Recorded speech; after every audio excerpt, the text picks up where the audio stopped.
the most delightfully ruthless reporter in the country, who's repeatedly gone viral for shredding Lauren Boebert, just grilled a different Republican for his hypocrisy on abortion, even as Republicans in the United States Senate continue to wage war against women's health by blocking federal IVF protections. But before we unpack all that, if you end up liking this video and you want to support the channel, please be sure to hit the like, subscribe, and alert bell before you go. All right, friends, I've got several clips to show you, and the main one here, I'm laughing just thinking about it because it's so brutal, is of Colorado journalist Kyle Clark. And we've talked about him in previous videos. More than Caitlin Collins, more than Boris Sanchez, more than Chris Wallace, this guy is probably the most unflappably ruthless reporter I have ever seen. And he's made it his life's mission to calling out hypocritical, dishonest Republicans. And he does it again after having repeatedly targeted Lauren Boebert by grilling one of her Republican primary opponents in the race that she's currently in Colorado. And he grills this guy for his hypocrisy with respect to women's reproductive health and abortion and pro-choice versus pro-life. We're going to play the clip and unpack it together, but brace yourselves. It's brutal. If abortion was the best choice for your girlfriend, why try to deny that choice to other women? So let me give you some context about that situation, because I'm a pro-life Catholic, and I believe everyone should choose life. Now, if you listen to my presentation on the House floor, did you listen to it? I did, in fact. I just quoted from it. Okay, so what was the major theme, and what did I repeat probably 20 times? Hold on, let me help you. Oh, I thought you were asking me a question. No, go ahead. In fairness, your logic was a bit scattered in that speech. What I'm asking you about is the fact that you said that you respected your girlfriend's right to an abortion and then gave her money to help her through an important time to live her best life. You did exactly what I did. But yet you've tried to deny that to other women. And I'm asking, why is an abortion good for your girlfriend, bad for other women? That's my question. Simple question. Okay. She had an abortion. Was that her choice? Yes. Did she have that right? Yes. Was it my choice, Kyle? No. Why do you seek to deny the choice that you said was best for your girlfriend's life? Let me finish explaining. Why do you seek to deny it to other women? Let me. I don't. You have voted to restrict abortion access as a legislator. And I have. And I'm a pro-life person. I think you should try to choose life every time. But there are exceptions. And there are times when you need abortion. Abortion is a medical procedure. Is one of the exceptions when Richard Holtorf's the father? No, it is not. It's not about me. Don't personalize it and make it about me. It's not. You told the story on the House floor. That doesn't matter. Sir. Okay. That doesn't matter. Okay. That's a story. Okay. That's not that important. What's more important is the policy. That was so brutal. He is one of those exceptions when you, Richard Holtorf, are the father. Like, it's hard. That was brutal. This guy, I'm telling you what, he's gone viral so many times. I have to imagine MSNBC, perhaps Mehdi Hassan Zateo, his inbox has to be flooded with job offers. We need to get this guy in like national news. Incredible stuff. So yeah, what he's referring to, Richard Holtorf, again, who's running against Lauren Boebert for Colorado's 4th congressional district.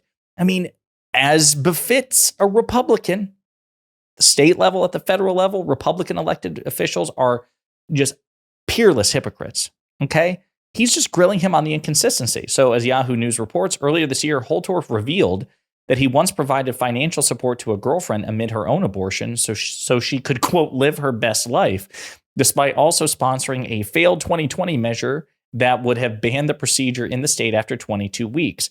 Quote, I respected her rights and actually gave her money to help her through her important critical time, said Holtorf in January. Again, the reason I'm laughing is just the staggering hypocrisy. And again, the guy just crumbled at the end. He was like, ignore what I said. Ignore what I said on the floor of the Senate. It's just a story. It's not important. Well, sir, it is important. It is important because it just betrays your hypocrisy and your total lack of principles. This is what Republican elites do. Be it law and order and criminal justice and the judicial system. It's the same thing with abortion restrictions. Nothing, I genuinely believe this, that when it comes to Republican politicians, nothing excites them more than the notion of forcing women, just in general, right? Maybe not the ones they know, but just, millions of women that they've never met before, forcing them to carry a fetus to term against their will. I think nothing excites them more. As we talked about, Republicans say that they're pro-life, but by their own logic, life must begin at birth, because as soon as that fetus leaves the birth canal, Republicans are aggressively trying to strip and kill social safety nets, prenatal care, neonatal care. Again, all the things that struggling families, single mothers might need to help raise a child, right? To them, it's about being pro-forced birth, not pro-life, because life, of course, extends well beyond the birth canal and leaving it. But yeah, this does matter, because you using your power as a legislator, and if you take Ken Buck's place in Colorado District 4 and go to the United States House of Representatives, you'll try to do that stuff again. You will try to impose your hyper-religious conservative will on the rest of the country. But when it's convenient for you, then you're prepared to set that principle aside. If it's your unwanted child, or if it's your girlfriend who wants to go through the procedure, that's okay, because it's you or somebody you know and care about, but you're prepared to deny it for everybody else. Good on Kyle Clark for relentlessly and calmly. I mean, that guy is unflappable, but he also has a dry sense of humor. He knows how to stick it to these Republicans. It's great stuff. Great stuff. And on that note, I just want to talk about some other things related to Republicans' attack on women's health and women's reproductive rights. As a reminder, the United States Supreme Court struck down a Trump-appointed judge's nationwide mifepristone ban, mifepristone being the most common abortion mechanism. It's used far more than the procedure itself to terminate a pregnancy. And this one Trump-appointed wacko tried to kill it nationwide, tried to prevent the FDA from being able to, produce and sell this mifepristone. And the United States Supreme Court struck down that ban. So you might be thinking, wow, that's great. Even this right-wing Supreme Court, will respect women's rights. But again, not so fast, as even Fox News concedes. This was purely a procedural standing issue. And even as Shannon Bream on Fox notes, this will invite red states to try again on tougher, more solid procedural grounds. And they also recognize that Democrats will make this an issue, as well they should. But I want to play this clip and we'll unpack it together. Now, here's the twist to this. There are a number of states who tried to intervene in this case. They wanted to be parties to the case. The court did not allow that to happen. Those states have said if this case went the way that many of us thought it would, they don't get past the standing issue and don't get to the merits of the case. Those states say they are now standing by, ready to file their own challenges to the way that the FDA has regulated mifepristone. So this case is over. The doctors didn't have standing. Access remains for the drug. But now watch for three of these states to say that they are going to now file their own legal challenges and try to prove they do have standing to actually get to the merits of how the case has been handled. The drug has been handled by the FDA. Call that a boomerang case then, Shannon, because it could be coming back, all right? Stand by in case there's more coming up momentarily, Shannon. Thanks and for more on all of this and much more is former White House senior advisor and Fox News contributor Kellyanne Conway. I mean, you've seen, Kellyanne, you're no stranger to this, the Democrats are trying to make abortion the front and center issue of their campaign and their policies. Will this Supreme Court decision at least take one part of that off the table? Why would it?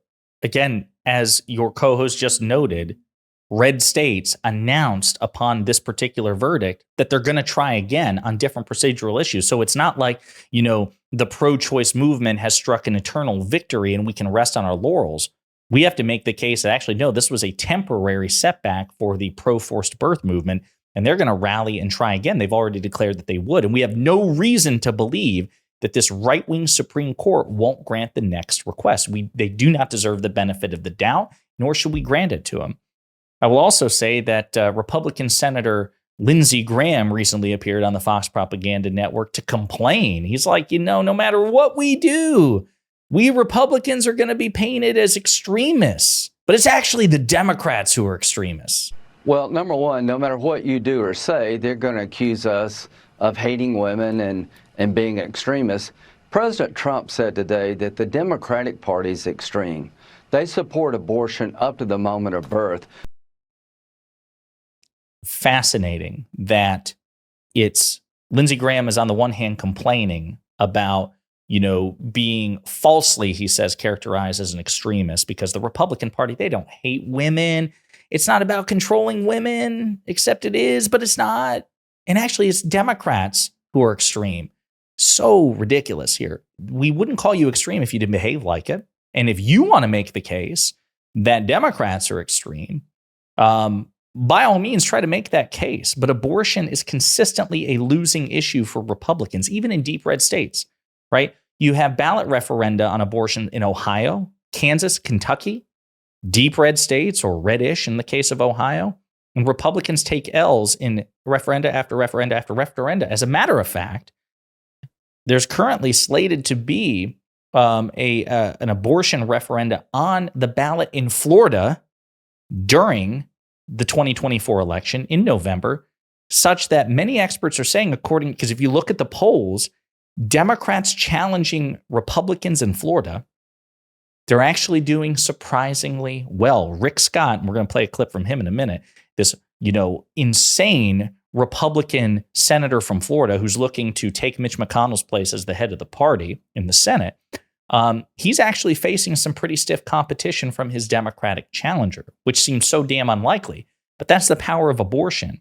And that's the weakness of the Republicans on abortion. I'm not saying that we're going to sweep Florida by any stretch, but it's much more competitive, according to polls and fundraising, than it's been in years.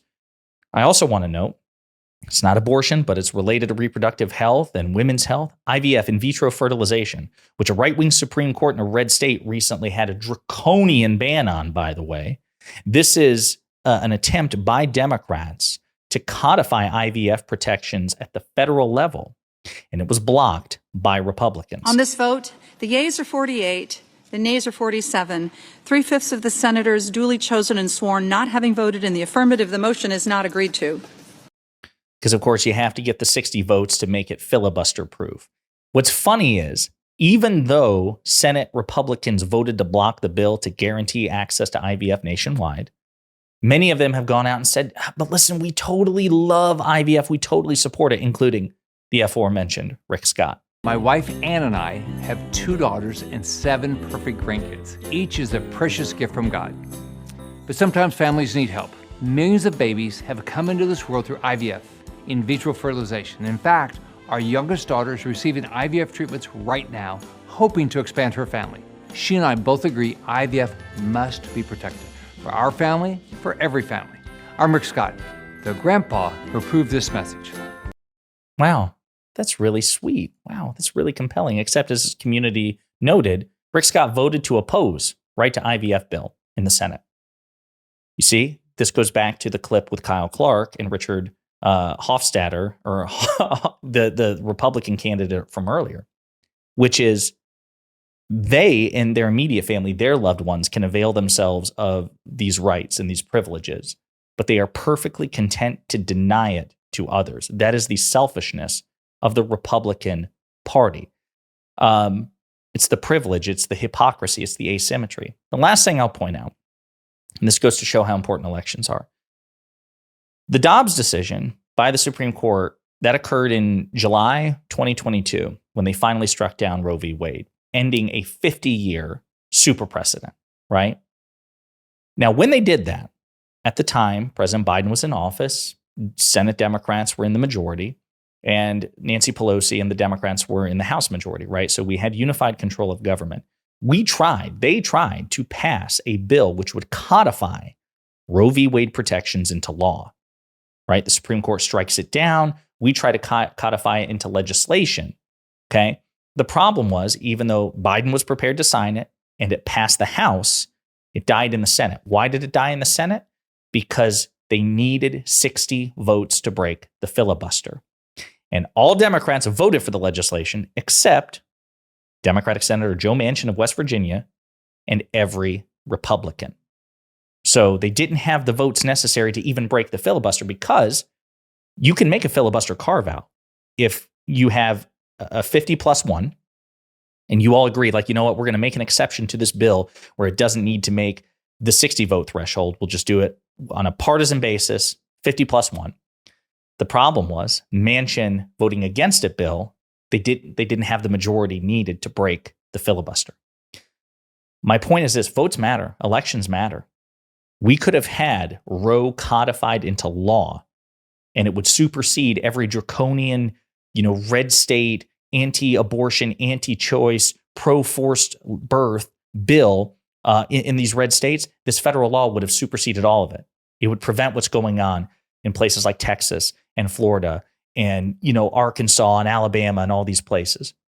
But because we didn't have enough Democrats who either 60 Democrats who were willing to vote for it or 50 plus one who were willing to break the filibuster and then vote for it, this is a consequence. And people say, well, it was Joe Manchin's fault. Yes, that's true, but it was also 50 Republicans' fault too, okay, or 49 Republicans, right? It's the same thing with the child tax credit. People say, oh, Democrats let the enhanced child tax credit expire, which cut child poverty in half. No, it was Republicans and Joe Manchin. The Democrats and Republicans were not equally to blame on this. The Republicans are the problem.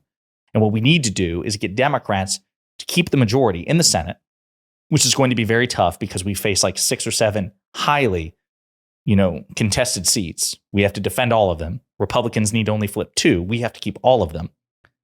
And we have to make sure that we have people who are willing to break or abolish, if necessary, wholesale, the filibuster in order to pass majority rule bills. But not voting for Democrats and allowing Republicans to take over will only make the situation objectively worse. As flawed as the Democrats are, Republicans are just objectively worse. Republican politicians will get you nowhere. As a matter of fact, won't even stay neutral. They will take you backwards. And no rational person can justify doing that. You have the right to do it, but there's no rational argument to be made. If you want to see any change in this country, you need to reelect President Biden. You need to reelect Democrats in the Senate, and you need to elect enough Democrats in the House so that we can retake them. And then, and only then, with unified government between the executive and the legislature, do we stand a chance of changing the trajectory of this country to a more progressive direction. Let me know what you think in the comments.